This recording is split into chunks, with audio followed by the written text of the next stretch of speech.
హైదరాబాద్లో ఉన్నట్లు సమాచారం రావడంతో మంగళగిరి రూరల్ పోలీసులు అరెస్ట్ చేశారు. అనంతరం నందిగం సురేష్ను మంగళగిరి రూరల్ పోలీస్ స్టేషన్కు తరలించారు. రూరల్ పిఎస్లో ఆయన్ను విచారించనున్నారు.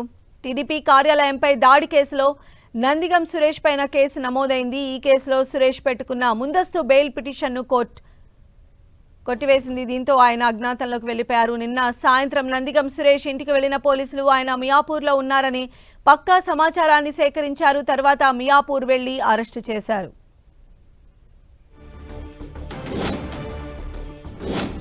ఏపీలోని టీడీపీ కార్యాలయంపైన దాడి కేసులో బాపట్ల మాజీ ఎంపీ అయిన నందిగం సురేష్ను పోలీసులు అదుపులోకి తీసుకున్నట్టుగా తెలుస్తోంది.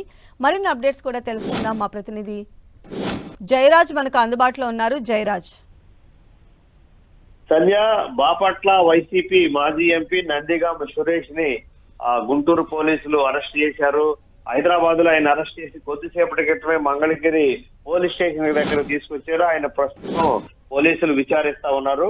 ఆ టీడీపీ కేంద్ర కార్యాలయం పైన దాడి కేసులో నందిగం సురేష్ కూడా నిందితుడిగా ఉన్నారు.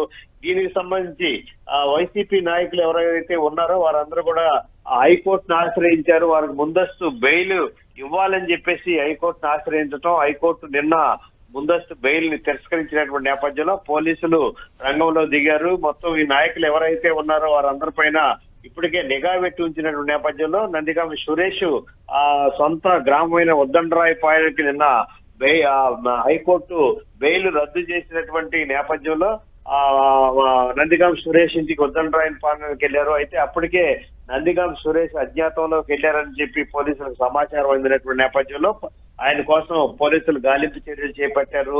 ఆయన ఫోన్ సిగ్నల్స్ ఆధారంగా హైదరాబాద్ లో ఉన్నట్టు తేలిన నేపథ్యంలో ఆయన్ని హైదరాబాద్ మియాపూర్ లో ఉన్నట్టుగా గుర్తించినట్టు పోలీసులు రాత్రి అక్కడ అదుపులో తీసుకున్నారు. అక్కడ నుంచి మంగళగిరి పోలీస్ స్టేషన్ కి తీసుకొచ్చారు. ప్రస్తుతం మంగళగిరి పోలీస్ స్టేషన్ లో నందిగం సురేష్ ని విచారిస్తున్నారు. సంధ్య. అయితే రైట్ జయరాజ్.